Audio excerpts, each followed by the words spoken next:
Libertad de prensa no es solo poder hablar de lo que uno quiere hablar. Es poder hacerlo sin represalias ni hostigamientos. En el caso del expresidente Rafael Correa, lo que se ha intentado alegar en todo momento son vicios de procedimiento, es decir, jamás han intentado entrar al fondo, y está bien hasta cierto punto porque aún no hemos tenido la audiencia de evaluación y preparatoria de juicio. En ese sentido, en esa audiencia será cuando tengamos que discutir ya un poco temas de fondo si es que se declara válido el proceso.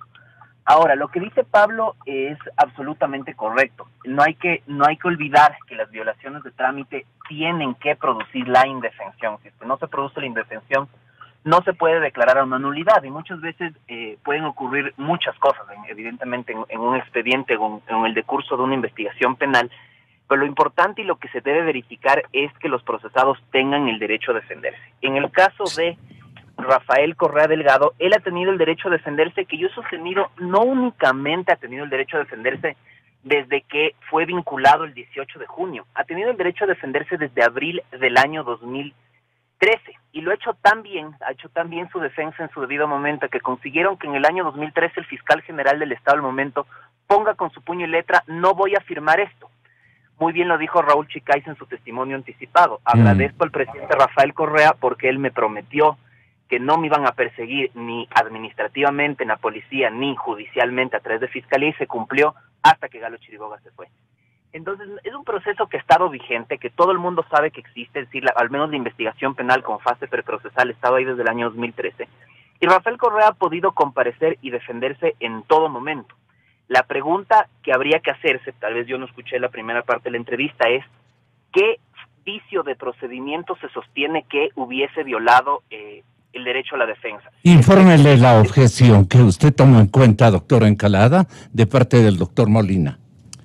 Bien, se hacía referencia a que no se habría reconocido la denuncia, y eso acarrearía la nulidad por falta de reconocimiento de denuncia. ¿Está en lo pleno? Nosotros hemos hecho evidente precisamente las inconsistencias dentro del proceso, y me permito aclarar, porque también, y yo concuerdo con mis panelistas, concuerdo con Felipe, que no toda inconsistencia genera nulidad, pero sí las inconsistencias del proceso generan o abren o incrementan la brecha entre la verdad real y la verdad procesal. Y me parece que es importante porque, claro, Felipe acertadamente lo dice, dentro de todo procedimiento, dentro de todo proceso investigativo pueden existir inconsistencias que no generen nulidad, pero también nos llama la atención, por ejemplo, que en este impulso fiscal del 22 de enero del 2018 se señale para el día viernes 26 de enero del 2018 a las 9 de la mañana a efectos de que el señor Fernando Balda reconozca sin juramento la denuncia presentada. Sin embargo, en el mismo expediente que consta en Fiscalía, hace referencia a que el día de hoy, viernes, a que el día de hoy, a los 23 días del mes de enero, un día después del impulso fiscal, cuando la fiscal había determinado para el 26 a las 9 de la mañana, se realiza el reconocimiento de firma y rúbrica. Es decir, la diligencia fiscal ya la dispone la fiscal Jimena Mena, lo dispone para el 26 de enero del 2018 a las 9. Sin embargo, el reconocimiento se hace básicamente el 23 de enero. O sea, un día antes de la diligencia que dispuso. Posteriormente... esa es una objeción importante. Posteriormente, es que evidentemente si no existe desde las partes procesales, y lo ha dicho también Felipe dentro de la acusación particular, si no existe un respeto a la formalidad de las diligencias, realizadas, que son parte de aquello, van generando precisamente inconsistencias. Luego tenemos el 26 de enero del 2018 a las 9 horas 15 minutos.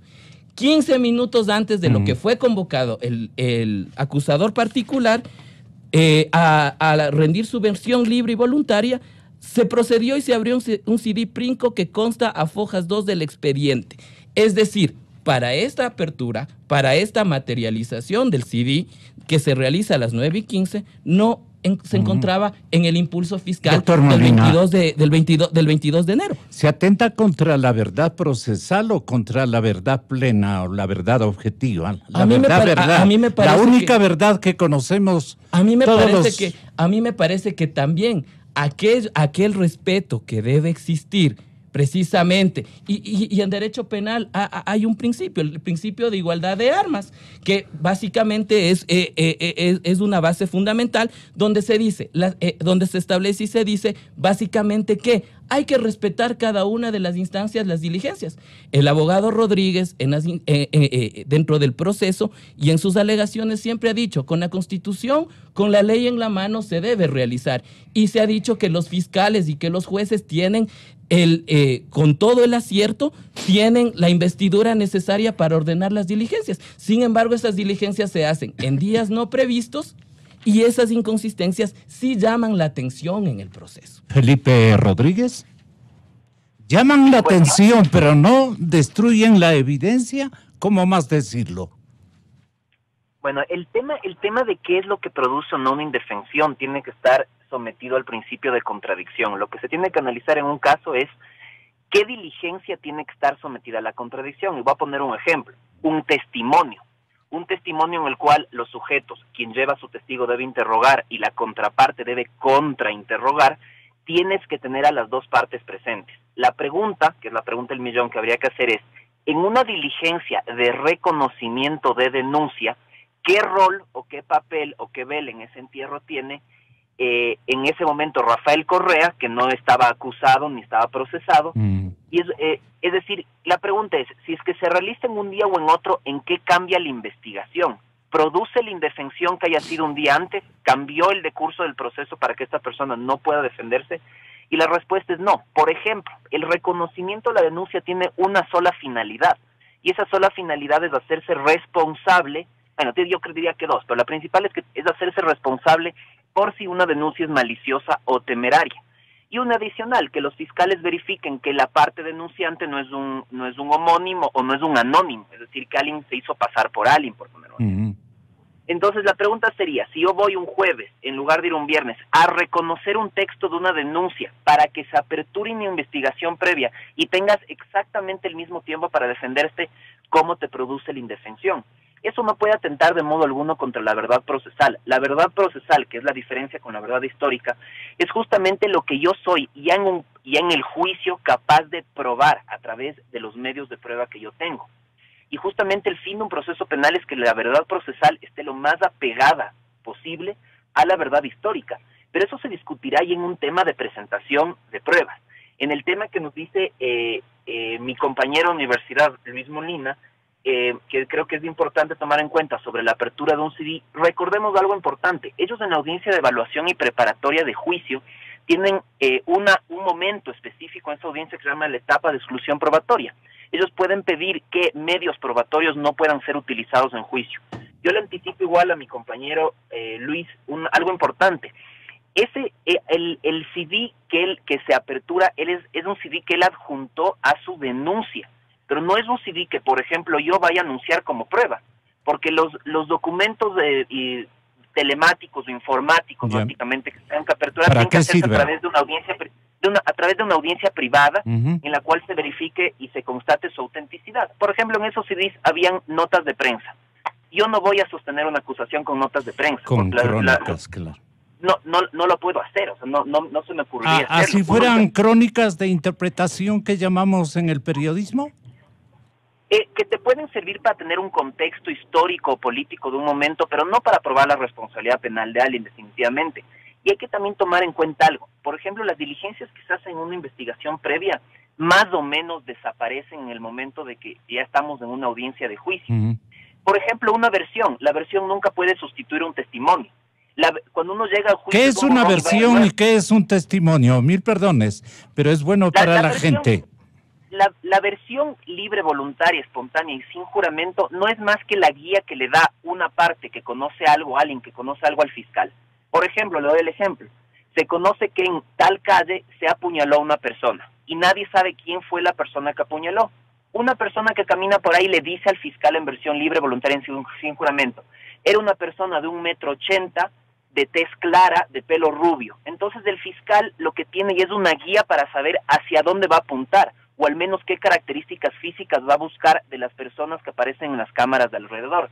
No obstante... Pero es una evidencia totalmente relativa. No, es relativa, ¿por qué? Porque no puede ser usada en juicio si no es con el testimonio.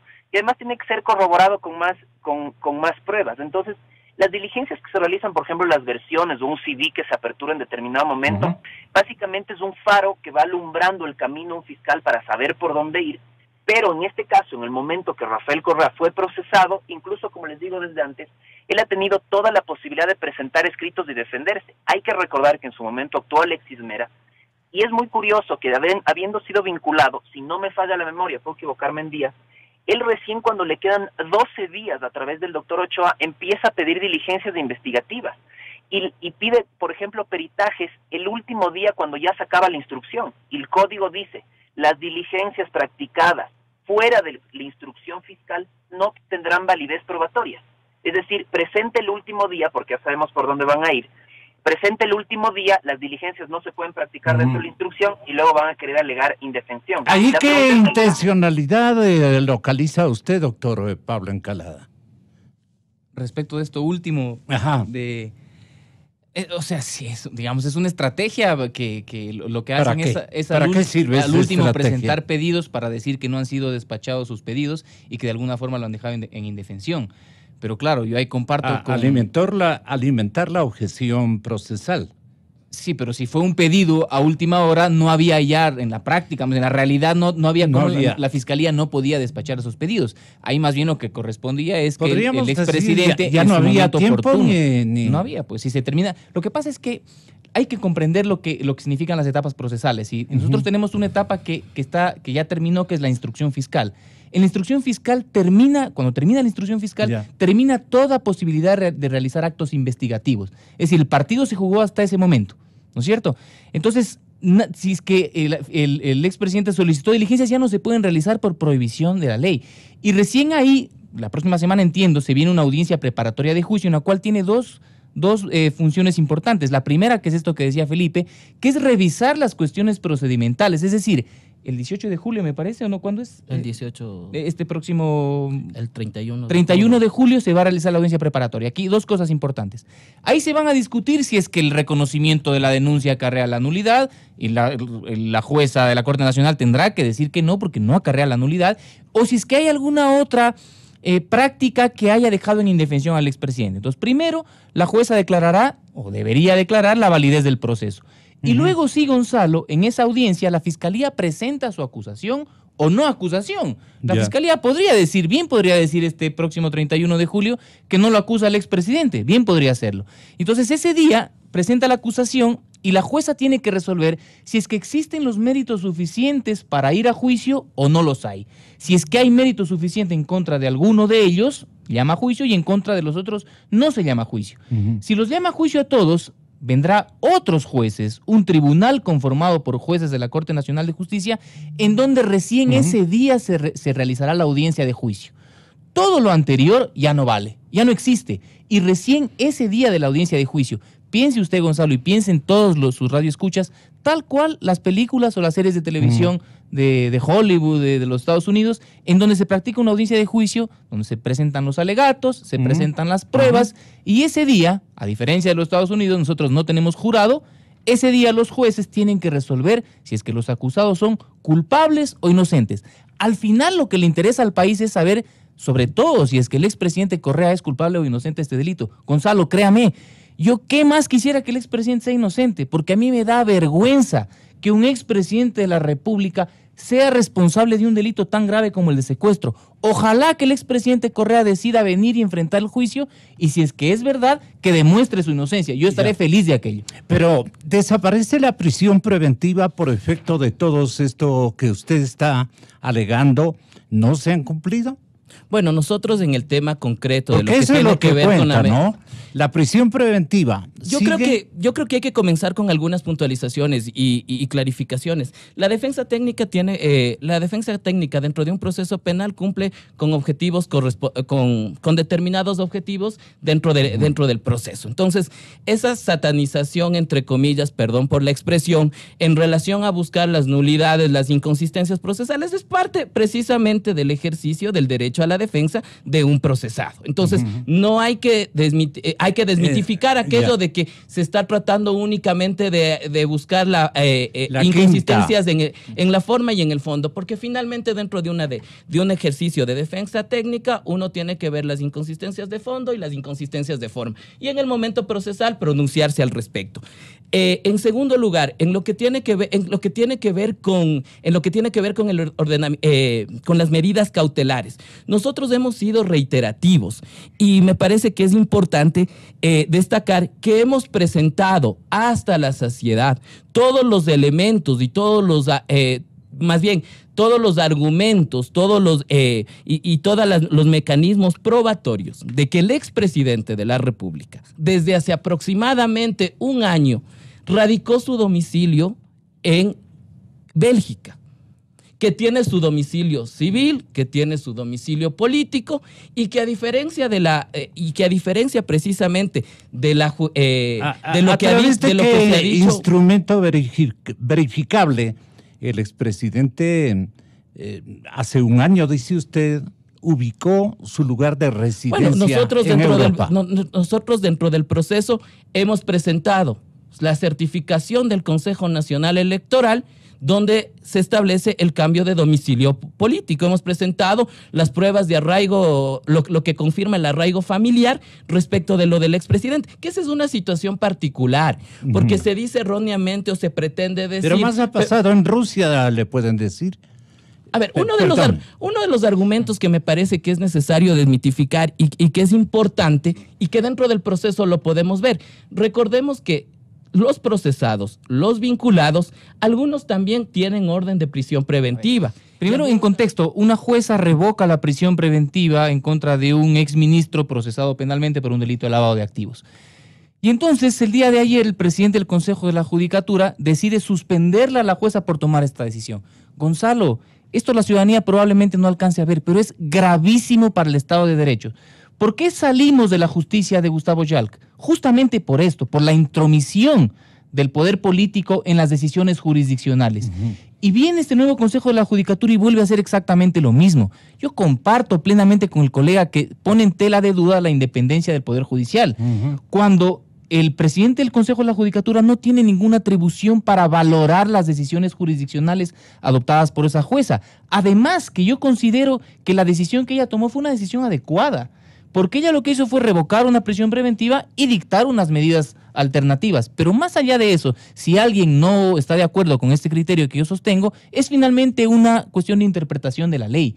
Y entonces, ¿a quién le corresponde hacer la interpretación de la ley? A los entes jurisdiccionales, no al ente administrativo del Consejo de la Judicatura. Entonces, no es que los representantes del Poder Judicial tienen que contentar a todo el mundo. El Poder Judicial tiene que actuar en base a la ley y a la Constitución. A ellos no les debe preocupar si les simpatiza o no les simpatiza tal o cual decisión, porque en un juicio siempre va a haber una parte que pierda. Lo que tiene que hacerse es cumplir con la ley. Y en el caso del Consejo de la Judicatura actual, lo que tiene que hacer es no inmiscuirse en las decisiones jurisdiccionales, si por eso fueron destituidos Gustavo Yalc y todos sus vocales. Entonces, yo esperaría, de esto se pronunció ya el vocal Juan Pablo Albán, y él también criticó esta decisión del presidente. Yo esperaría que por el bien de la justicia sea revocada esta decisión del Consejo de la Judicatura a primera hora de hoy. Porque el mensaje que le están dando a los judiciales, y yo le cuento aquí en confianza, yo he recibido mensajes de judiciales, fiscales, jueces, y me dicen, oye, estamos en lo mismo.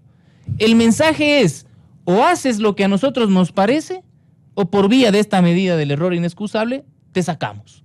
Entonces es muy grave. Ojalá que haya una rectificación, porque si no, habríamos pasado del un poder político a otro poder político. El quítate tú para ponerme yo. ¿Qué le parece a usted, doctor Rodríguez? Doctor. Mil perdones por haberle hecho esperar. Ahí estoy. No, tranquilos, no se preocupen. Yo estoy parcialmente de acuerdo y les digo por qué. Yo estoy en absoluto desacuerdo con el tema de la suspensión. Ahí corrijo a Luis, no está destituida, está suspendida. No estoy de acuerdo porque coincido en algo plenamente con Pablo y con Luis. Es clarísimo que no es destitución. Ajá, es una suspensión, pero para mí tampoco debían hacerlo. Obviamente. Es decir, yo creo que tenemos un grave problema. Uno y lo otro es un error. Así es. El asunto aquí es que yo creo que el gran paso que debe dar el Consejo de la Judicatura actual, y creo que es algo súper simple de hacerlo en el sentido lógico de avanzar hacia una justicia plena, es hacer un cambio en la norma en cuanto a que el error inexcusable o la negligencia manifiesta sean atribuciones únicamente de los jueces superiores al juez que se le quiera atribuir esta conducta. Por ejemplo, si esta juez comete un error, que sean los jueces de la Corte Provincial los que determinen si es que existe o no existe un error judicial o un error inexcusable. Pero no el Consejo de la Judicatura. El Consejo de la Judicatura es un órgano administrador, que lo que debe hacer es verificar que por tal número de habitantes en el país o en cada cantón exista una cantidad de jueces y de fiscales adecuados. Que los jueces y fiscales reciban a tiempo sus sueldos. Por ejemplo, ¿qué atribuciones disciplinarias sí debe tener el Consejo de la Judicatura? Si un juez llega borracho, o si un juez no llega a trabajar, o si se encuentra que no están trabajando o están haciendo una fiesta dentro de los juzgados. Ese tipo de conductas que son meramente laborales es la que el administrador debería sancionar. Claro. Pero la decisión hasta ahí nomás. La decisión jurisdiccional de un juez no les compete a ellos. Y lo digo por además otra razón. Porque no todos en el Consejo el doctor Merlo actuó como contralor. Sí, y el asunto es que, primero, no todos en el Consejo de la Judicatura son abogados. A Pablo y a mí que hemos litigado en penal tanto tiempo, supongo, Pablo, que te ha pasado que tiene que resolver un tema meramente procesal en el Consejo de la Judicatura un ingeniero en sistemas. Y eso no debe pasar. Entonces, primero, la decisión jurisdiccional penal es un tema penal. No, el que toma la decisión del Consejo de la Judicatura no necesariamente es penalista, y tienen que recordar que son administradores, tienen que ver que tengan papel en las impresoras los jueces, no qué tipo de decisiones toman los jueces. Por ejemplo, yo con Pablo discrepo en algo. Yo creo que por el delito, por la pena del delito, no debía revocarse la prisión preventiva, pero eso es un tema de opinión o de debate que podríamos debatir. Aquí el asunto es, haya estado bien o haya estado mal, ni Marcelo Merlo, ni Gustavo Yalte, ningún funcionario del Consejo de la Judicatura puede incidir en las decisiones de los jueces. Y eso es algo que yo, siendo uno de los que más ha apoyado este Consejo de la Judicatura, porque conozco a Marcelo y creo que es un hombre probo, les conozco básicamente. Tengo que decirles la verdad, uno no está solo para alabarles, también tengo que criticarles y decirles, se equivocaron. Y coincido en algo también con Pablo. Falta de práctica. Los que hemos litigado, y hemos litigado todos estos años, hemos vivido un verdadero infierno con Gustavo Yalc, es decir, la metida de mano en la justicia. El Departamento de Transparencia del Consejo de la Judicatura, que tenía como encargo exclusivo el obligar a los jueces a fallar en determinada manera, fue justamente lo que nos ha hecho rebelarnos contra una justicia que no puede seguir operando así, y que suceda lo mismo no puede pasar. Yo creo que están a tiempo de hacer una rectificación, y como les digo, que se modifique la ley para que el error inexcusable y la negligencia manifiesta sean asuntos jurisdiccionales. Y ¿Qué debería rezar en la rectificación? La rectificación no debería estar como una atribución sancionadora del Consejo de la Judicatura de destitución, la negligencia manifiesta y el error inexcusable, sino dejar claro que el error inexcusable y la negligencia manifiesta debe ser declarada judicialmente. Si es que es declarada judicialmente y un juez con jurisdicción superior al que emite una decisión así lo decide, entonces ahí sí que se remitan las copias al Consejo de la Judicatura y teniendo ese precedente que ellos tomen la decisión. Pero ellos no pueden ser jueces, ellos son administradores, ellos están ahí para pagar sueldos. Entonces eso hay que recordar. Yo coincido con Juan Pablo Albán, que dijo que no estaba de acuerdo, no podemos estar de acuerdo. Y si aquí te quiero ofrecer realmente un cambio o decir que queremos respirar verdaderos aires de libertad, no podemos ser lo mismo. El proceso penal no está para vengarse de nadie, y este cambio que yo creo que radical que se está realizando en el país, de un cambio tan radical de que ya no tenemos a Rafael Correa ahí, no nos puede convertir en lo mismo que hemos criticado. Justamente creo que la mejor respuesta que los demócratas podemos dar es utilizar un guante blanco y decir, te respondo con la ley, te respondo con la Constitución, te respondo respetando tus derechos como tú no me los respetaste a mí. ¿Qué le parece, doctor Molina? Con lo suyo terminamos. Sí, lamentar. Tenemos un fiscal encargado y no posesionado ante la Asamblea Nacional, a pesar de que existe un informe de Procuraduría General del Estado, donde se determinó que el que debía asumir el encargo era el mejor puntuado y no se lo establece. Existen criterios subjetivos a la evaluación de los jueces, un poco también para aportar también al debate, y que me parece importante a lo que se ha dicho hoy. Tengo entendido que en la Comisión de Justicia de la Asamblea Nacional está en tratamiento unas reformas al Código Integral Penal, y de forma conexa a aquello al Código Orgánico de la Función Judicial, donde tengo entendido se está discutiendo el tema de lo que tiene que ver con el error inexcusable. Se está avanzando se había lanzado, yo tenía conocimiento que había una propuesta de que los errores la alegación de error inexcusable sea ventilada en una audiencia, de tal manera que se dé la oportunidad del ejercicio de la defensa, pero se pueda clarificar también en una instancia jurisdiccional. Eso mejora el tema de lo que tiene que ver la administración de justicia.